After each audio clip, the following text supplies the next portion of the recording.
jamais الإرهاب مكان في السلام.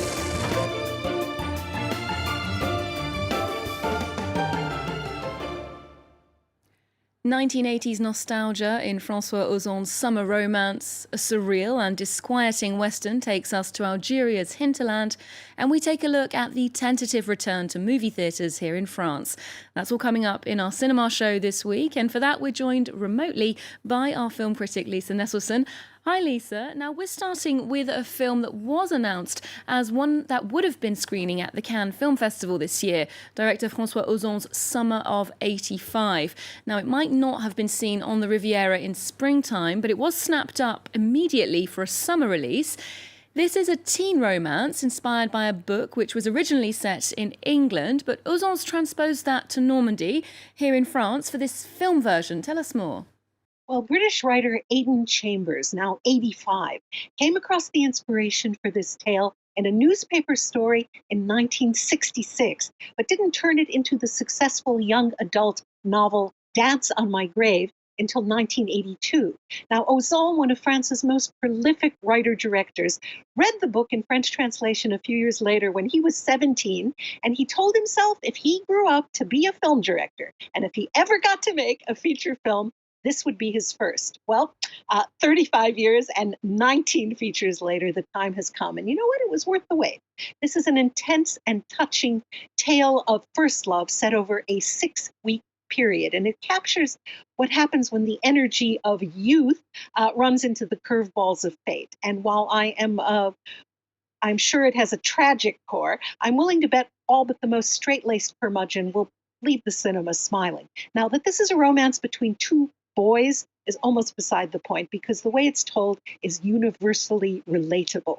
Bodies are this tale's building blocks from the outset, as Alex, an adorable blonde 16-year-old, relates in voiceover that he is related to a corpse and that this will be the story of how he got to know the guy who's now a cadaver. Intriguing. Let's get a taste of Summer of 85. À cet instant précis, il n'y avait rien au monde que j'aurais pu lui refuser. Je voulais passer tout mon temps avec lui. Et pourtant, quand j'étais avec lui, cela ne me suffisait pas non plus. Alex, on pourrait peut-être emmener Kate faire une promenade. Oh, j'adorerais. Et pour toi, ce qui est important, c'est pas ce qu'on fait ensemble. C'est moi que tu veux. Et ça, c'est pas possible, Alex. J'ai besoin de comprendre ce qui s'est passé. So the context of the film there is that Alex is in police custody and he's being asked why he did what he did. So just what did he do? What he did is tantalizingly unspecified, but obviously serious. He's informed that if he doesn't come clean about what happened and why, the judge can send him to prison. But Alex is sulking and upset, and he just doesn't want to talk about it, whatever it is. Monsieur Lefebvre, the language teacher at the local high school, sees writing potential in Alex, and so he suggests that if he can't bring himself to talk about the incident, maybe he can write it out. And cue furious typing on a manual typewriter. The tale unspools in flashbacks with pertinent voiceovers. Alex describes the very eventful day at the start of the summer when he goes out on a friend's sailboat by himself. It's tiny, he falls overboard, and he's fortuitously rescued by fellow lone sailor David Borman. Now, David is over a head taller than Alex, and he is ridiculously self-assured for somebody who we're told is just 18 years and 1 month old. So it seems that David and Alex quickly become more than just friends. Yes, the word lovers is never uttered.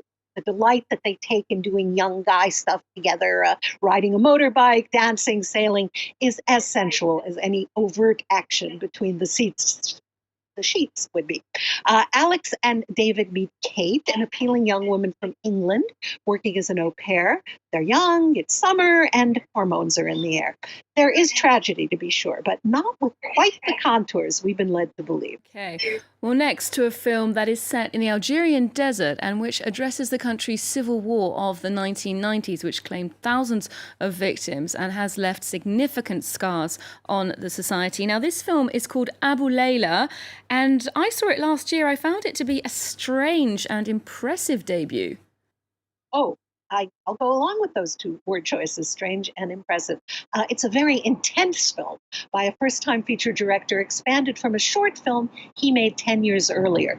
Surreal elements make this sun-drenched road movie part Western, part thriller, part Greek tragedy, and you can be forgiven for rubbing your eyes at some sudden developments.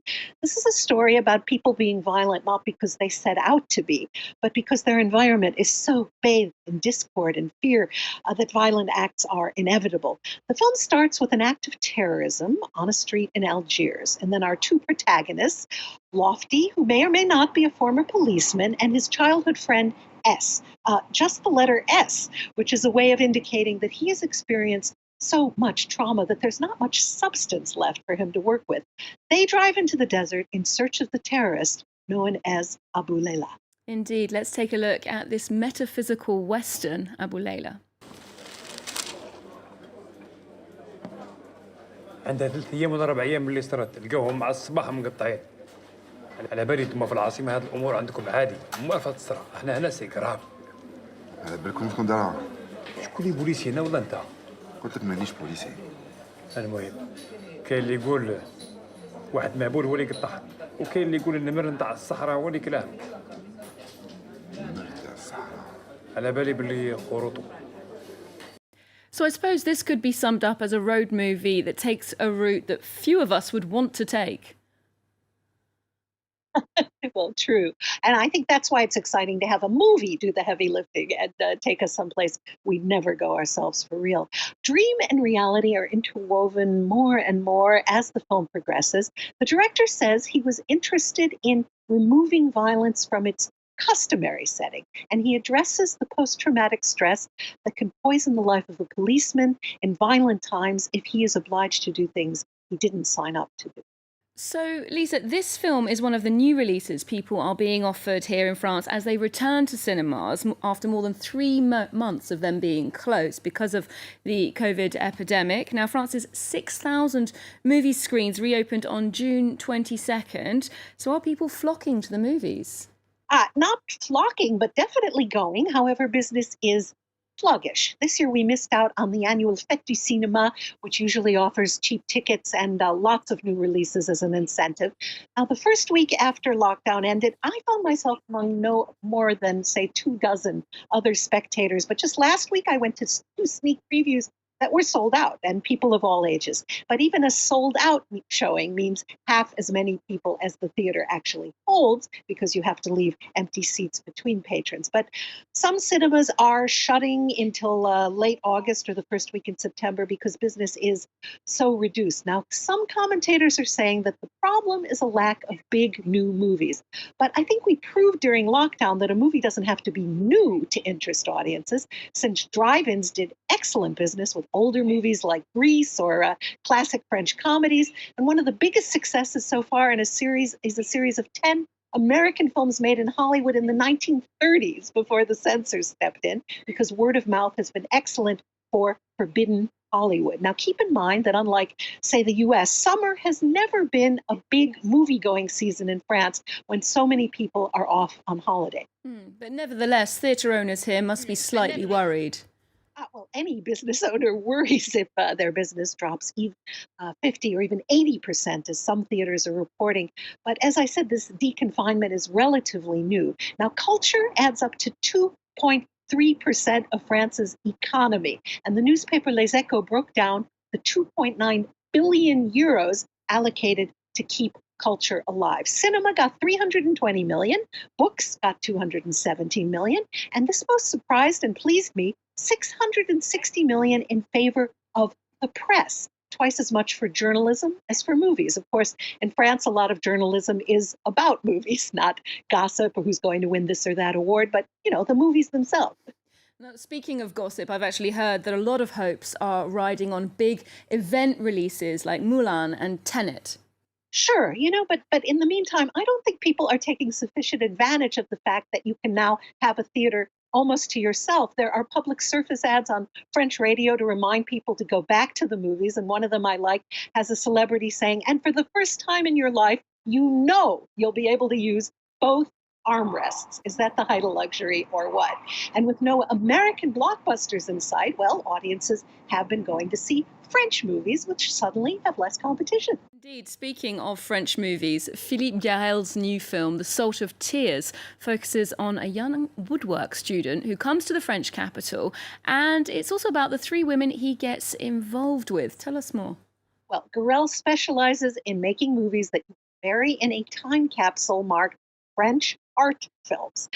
Luc comes to Paris from his small town, where he works as a carpenter with his elderly father, whom he loves and admires. And while in Paris to take the entrance exam for the Boulle Academy of Applied Arts, he asks a young woman for directions, and there's an immediate attraction between them.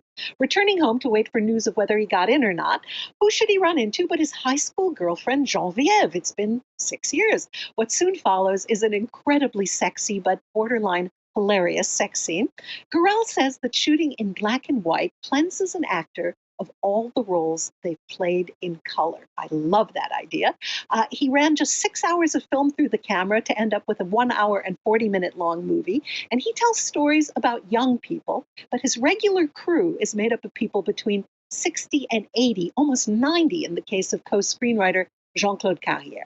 Now, Garrel began making movies as a teenager, and he has never stopped. He's the father of actor Louis Garrel, whose mother, Brigitte C., is also a film director, and Louis' two sisters both act. Philippe's father was an immense actor, so the Garrels are a dynasty, but one fueled by talent, not entitlement or nepotism.